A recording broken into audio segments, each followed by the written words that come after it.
friends, myself CA Riddhi Parekh. I am the founder of First Opinion Test Series for CA Final, Inter and Foundation students.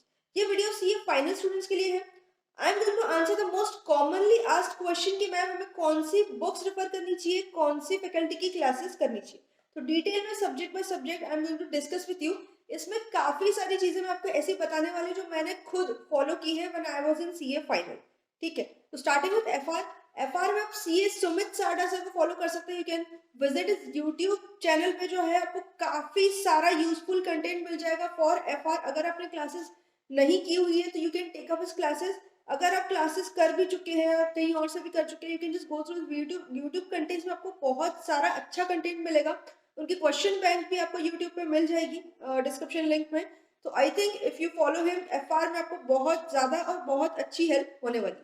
Second, coming to SFM. तो SFM जो subject है उसमें मैंने personally Mayank Kothari sir की classes की हुई है when I was in CA final. Completely worth it. आपको कोई और सोर्स पे जाने की जरूरत ही नहीं है. आप सीए मयंक कोठारी सर की क्लासेस कर सकते हैं. उनकी बुक्स भी अवेलेबल है.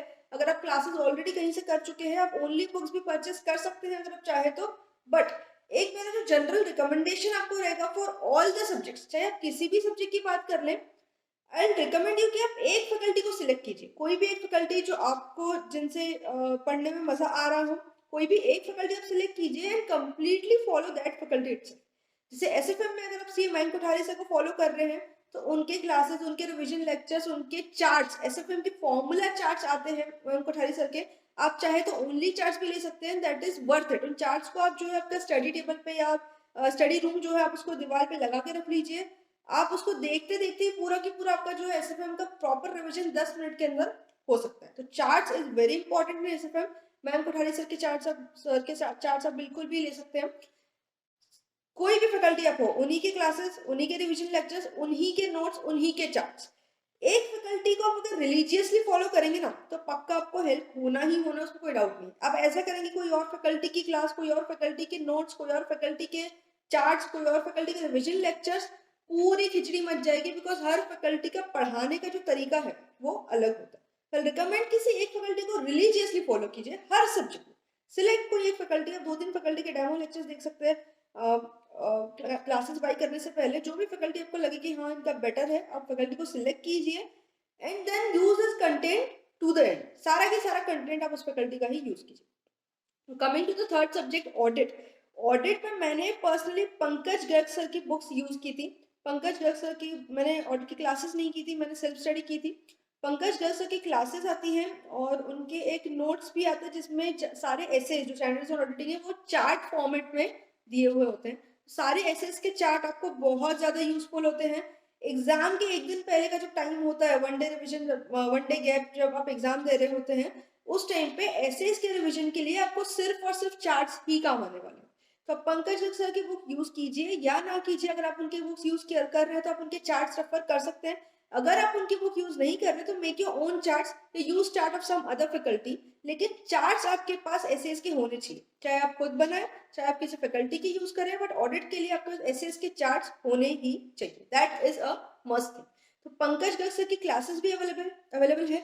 आप चाहे तो उनकी क्लासेस भी ले सकते हैं. अगर आप क्लासेस नहीं लेना चाहते, आप सेल्फ स्टडी भी करना चाहते तो उनकी बुक जो है बिल्कुल सफिशिएंट है. मैंने खुद सेल्फ स्टडी की हुई है ऑडिट में. पंकज गर्ग सर की book and question bank and chart, इतनी चीज को मैंने थॉरली पढ़ाई किया था and audit I could clear in the first book. ठीक है, तो next coming to law. Law में आप अर्पिता तुलसियान मैम को फॉलो कर सकते हैं. उनकी बुक्स बहुत ज्यादा अच्छी है, क्लासेस भी अवेलेबल है, ओनली बुक्स भी अवेलेबल है. मैंने पर्सनली लॉ में भी सेल्फ स्टडी की थी. अर्पिता तुलसियान मैम की बुक्स में जो है आईसीए के जो मॉड्यूल्स के जो क्वेश्चंस है, पास्ट अटेम्प्ट के सारे क्वेश्चंस का कवरेज में बहुत अच्छा है.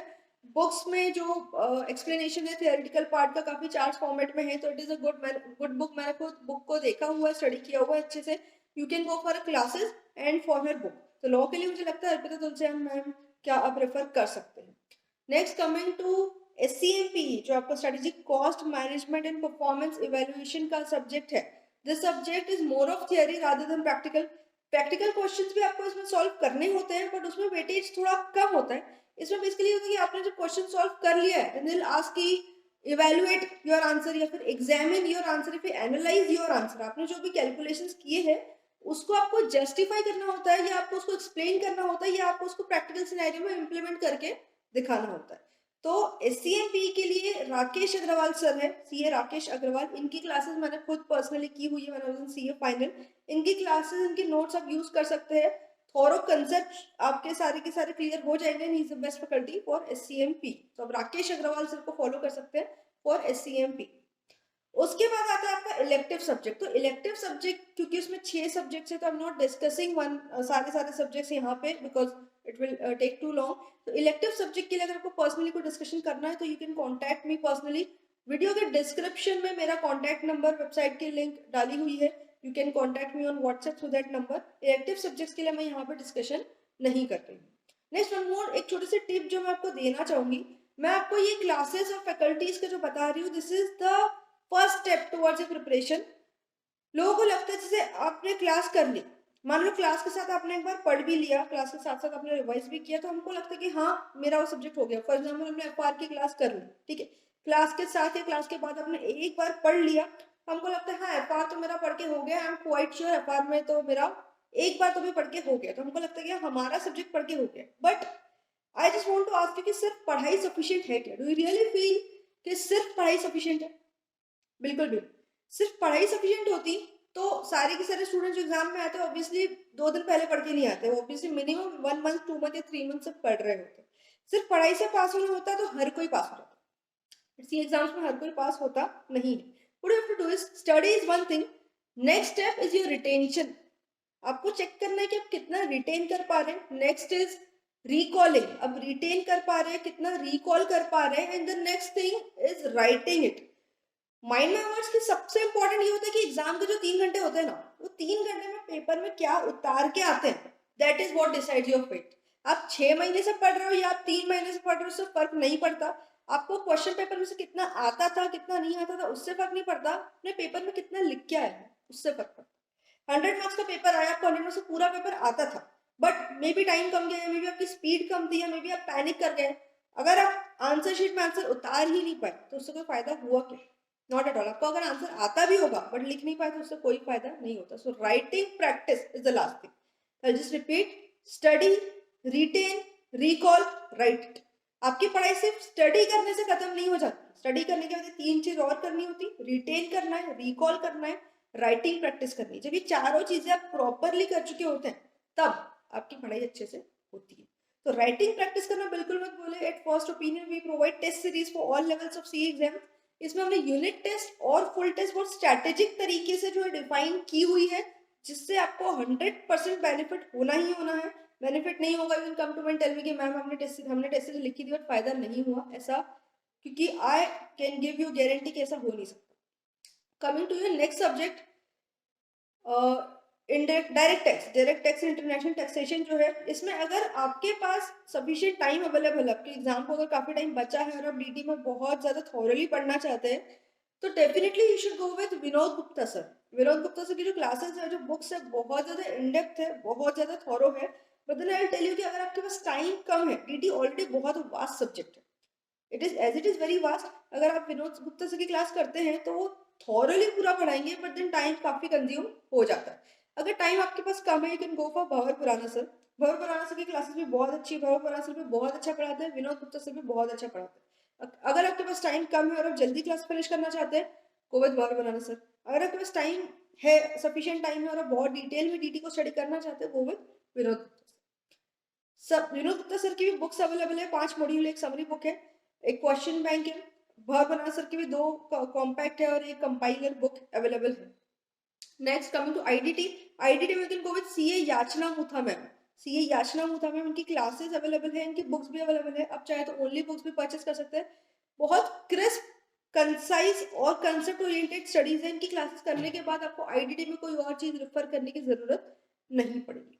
तो अगेन आई रिपीट, आपको पढ़ाई करनी है, रिटेन करना है, रिकॉल करना है, लिख के देखना है। फर्स्ट ओपिनियन टेस्ट ना भी ज्वाइन करें, आप मॉक टेस्ट पेपर इंस्टीट्यूट के लिख सकते हैं, अपने फ्रेंड्स से उसको चेक करवा सकते हैं। Do anything but don't skip writing practice. And proper planning जरूरी है, प्रॉपर स्ट्रैटेजी जरूरी। आप सोचते कि आपको ये 2 सब्जेक्ट पढ़ के 2 सब्जेक्ट में 60 ला लेंगे, 2 सब्जेक्ट में 40 ला लेंगे, तो अगर आपका टारगेट ही 40 का है, 40 कभी नहीं आएंगे, उससे थोड़े कम ही आएंगे। इसलिए हमको जब पास करनी एग्जाम, हमको टारगेट कोई एक ग्रुप की अगर हम बात करें तो 400 में से अगर आप 200 का टारगेट करेंगे ना तो हो सकता है 200 से कम ही आएंगे। आपको अगर 200 लाना है, you have to plan strategize for 250।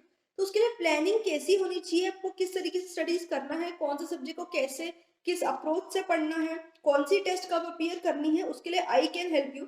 I can help you to plan out. As a mentor मेरा यही काम है, आई टेल यू कि आपको कौन से सब्जेक्ट पहले पढ़ना है, कौन सा बाद में पढ़ना है, क्या आपकी स्ट्रैटेजी होनी चाहिए, क्या आपकी प्लानिंग होना चाहिए जो आपको बेस्ट रिजल्ट दे सकती है फॉर सीए फाइनल। तो कुछ भी एग्जाम रिलेटेड आपको मुझसे डिस्कशन करना है या फिर टेस्ट सीरीज रिलेटेड कोई डिस्कशन करना है, you can visit my website and you can contact me. Website details और कॉन्टैक्ट नंबर आपको मिल जाएगा description link. So all the very best for your upcoming exams.